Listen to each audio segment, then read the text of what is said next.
Welcome back to the Josh Kane Presidential Fireside Chat for this very special Gilded Age Potpourri episode number 215. So from a scheduling standpoint, I'm trying to consolidate 4 people into one. I don't want to run episodes into the summer, and I also didn't want to release 4 episodes either at once or in the same month. I know many of you already probably feel like two a month is too many. So I'm taking a risk, trying to consolidate 4 people into one. Nothing against them personally. More of I don't want to keep this show going all summer. I want it to end in June.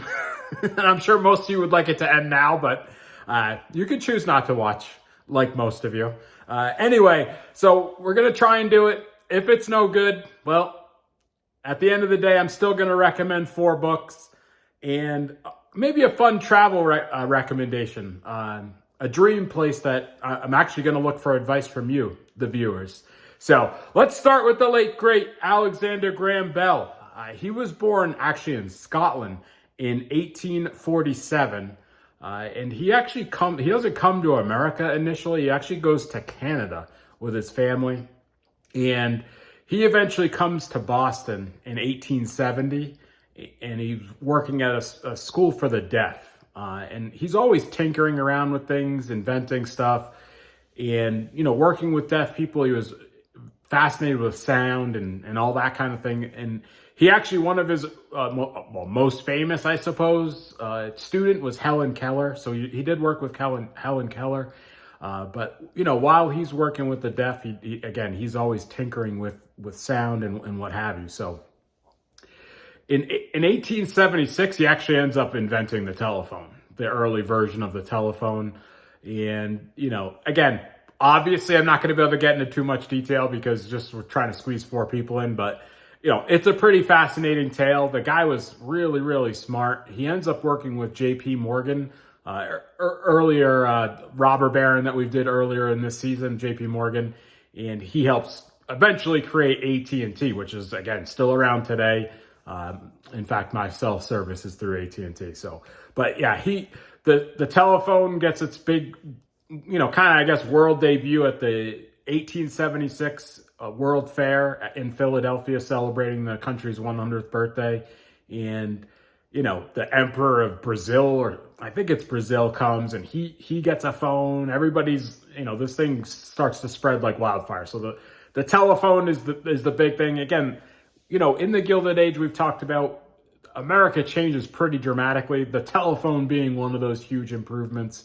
I start the Gilded Age with basically kicking off with the assassination of Lincoln, ending with the assassination of McKinley, and with the assassination of my boy Jimmy G. Garfield in the middle, for old time's sake. But when that happened, Alexander Graham Bell had invented an early metal detector, and he actually is at Garfield's bedside trying to find the bullet. But they wouldn't move Garfield off the bed that had metal frame, and the doctor also wouldn't let Bell really examine him on his left side or whatever, the opposite side of where they thought the bullet was, where the actual bullet was on the other side of his body. So he would have been able to solve it, but the doctor was being a jerk. And so Bell went away. The other thing and I had no idea, I didn't know a lot about him at all, really, other than the phone. But he was pretty close to inventing an airplane. He was right behind the Wright brothers in terms of flight. He was doing a lot of stuff up in Canada. So an immigrant from Scotland came to Canada, made his fortune in America, and then died in Canada. So a pretty worldly guy, interesting guy. Again, deserves his own episode, but what are you going to do? Up next, we've got Thomas Edison. Again, dramatically changes really the world with the light bulb. But he's born in 1847. He dies in 1931, and he's credited with almost 1,100 patents. I mean, he invented all kinds of stuff. Again, most famous for the electric light bulb. Again, partners with J.P. Morgan and created General Electric, which is, again, still with us today. But he was responsible for the motion picture business, recorded sound. I mean, these types of things, like, now we obviously take for granted. I mean, the fact that I can even do this on a phone, I guess I'm taking advantage of two. Alexander Graham Bell invents the phone, and Edison invents recorded sound and motion video and all that stuff. It was pretty groundbreaking at that time. I mean, when people heard recorded sound for the first time, people were fainting. And working with J.P. Morgan, again, we talked a little bit about this in the J.P. Morgan episode, but J.P. Morgan's house in Manhattan was the first to have electric lights. And that was like a huge event, when they turned on the lights for the first time. Edison had wired his house and had put like over 400 light bulbs in his home, and he was the first to have electric light. So, inventions are all fine and well, but if you can't get the funding, so J.P. Morgan should, better. He was really, real responsible for a lot of this stuff. I know that inventions are all fine and good, but we do need capitalism to fund a lot of this stuff. Sometimes I feel like we get away from that a little. So, but the big battle for electricity, who was going to power the nation? Edison was more business savvy. He did a lot to try and prevent other people from their inventions surpassing his inventions. And the big battle versus AC motor versus DC motor. Again, this stuff is like way over my head. Inventions, engineering, just not my thing. Science in general is a real weak point. That's another reason why I consolidated all these inventors into one episode. I'm just not that smart. So it's fascinating and the books are good, but like a lot of it went way over my head. So if you're into that kind of stuff, you're going to like the books I recommend. And they're good books, don't get me wrong. Just maybe not my speed. I think part of the problem, so I read a Nikola Tesla book, and he seems like he's like way out, he was like 500 years in the future, some of the stuff he was coming up with. And I'm not smart enough to know one way or another if it was just conspiracy theories or whatever, but I read the book and I was like, I can't make heads or tails of a lot of the stuff they talked about. So I was like, well, I'll go look up a documentary, and there was like a 5-episode special on the History Channel, and it was filled with conspiracy theories, and I can't make heads or tails of it, to the point where, and I don't know much about this either, but Donald Trump's uncle, John Trump, was in government and allegedly was working with Tesla. I don't know. Can't make heads or tails of it. Who knows what's true and what's false? But Tesla, he eventually wins the battle for his AC motor. He gets the contract. He sells his patent, so he's not a very good businessman. So opposite of Edison, he's terrible with money. He builds the better motor with the AC power. That was more reliable, could go further distance. And they win the right to power the Chicago World Fair in 1893. Again, we're building up to the Chicago World's Fair, but that was like the biggest event in one of the biggest events in all of human history. And he won the right to power the lights at the, what was called the White City. And, because everything was painted white, and then they had the white light bulbs. So he wins that, and then 2 years later, they win the right to build the motor to power on the Niagara River to power Buffalo. So in the end, Tesla's motors win, but it's George Westinghouse. He sells his patents to Westinghouse. So Westinghouse sort of gets the credit, but it's Tesla's inventions. But Tesla was so terrible with money and all that, like he lost everything. He never really made any money. He just wasted. But again, he was like he was trying to power electricity through the power of Earth. I don't know if it's possible. It seems like by now somebody would have been able to replicate that. But Tesla's an interesting guy. He's born in what is modern day Croatia in 1856. So he ends up working for Edison, like a part of Edison's company in England, and eventually comes to America in 1884 to work with Edison. And they have a falling out over this AC/DC motor, who had the better motor. And obviously, Tesla ends up winning that battle. But Tesla is an eccentric guy. He's like real tall, but real thin, like rail thin, like 6'5" or something, 100 pounds soaking wet. He's odd behavior.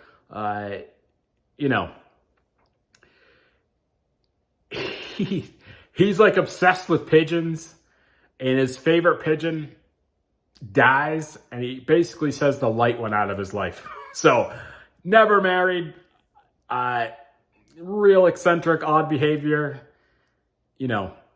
but he's, and he gets mixed up with JP Morgan because Morgan doesn't want to miss out, and he's trying to fund all these inventions, but Tesla's not really doing the work he was supposed to. So eventually Morgan just cuts his losses, and eventually he just sort of like bounces around New York City to different hotel after hotel, and never, he basically disappears from the history books. I mean, the reality is, like, most of us would never heard of Tesla unless the car company. So I don't know what's real and what's fake with this guy. He seemed like, again, 500 years in the future with some of his stuff. He was like so smart that by the time he drew out his plans to build something, he knew it was going to work because he had already built it in his mind over and over and over again and worked out every possible thing that could go wrong. So when it was built, he knew it was going to run because I already built it in my mind. So I don't know. He seems real smart, but also maybe a little crazy too.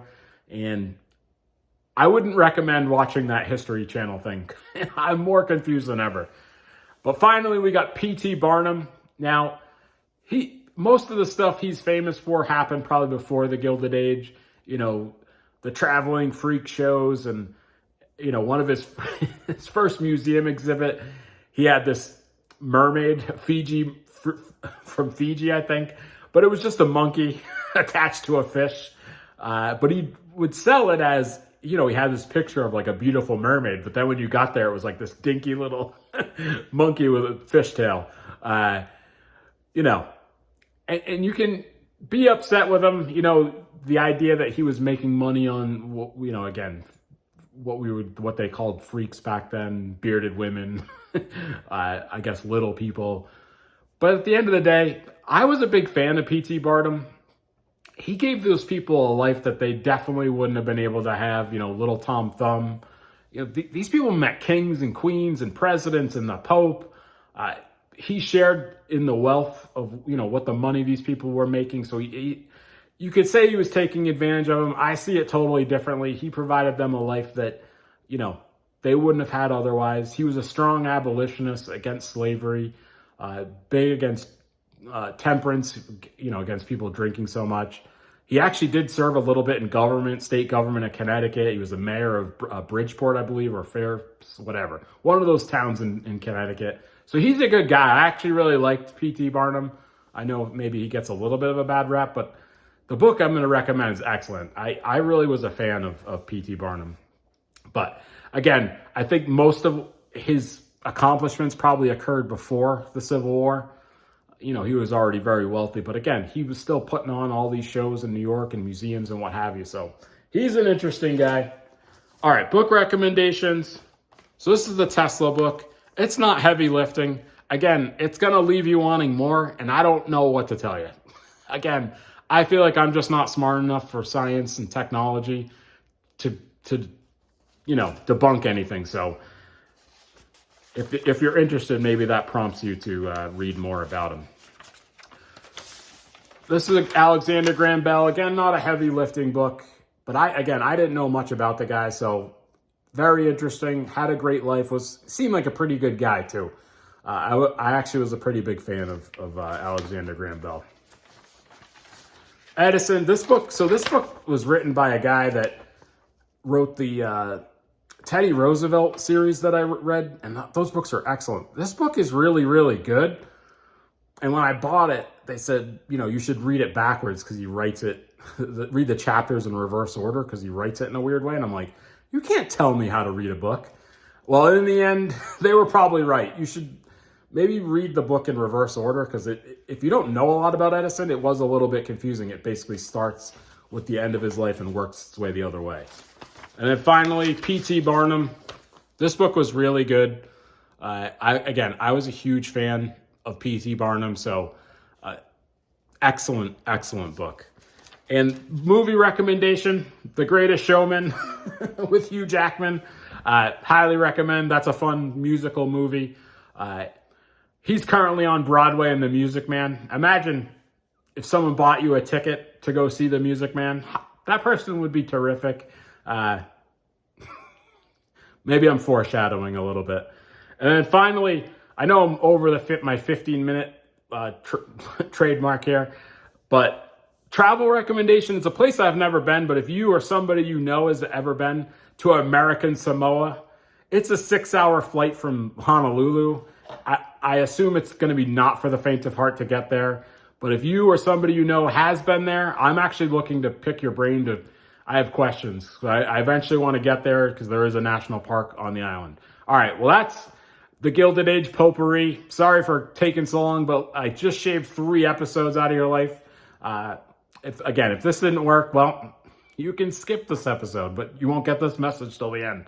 All right, bye for now.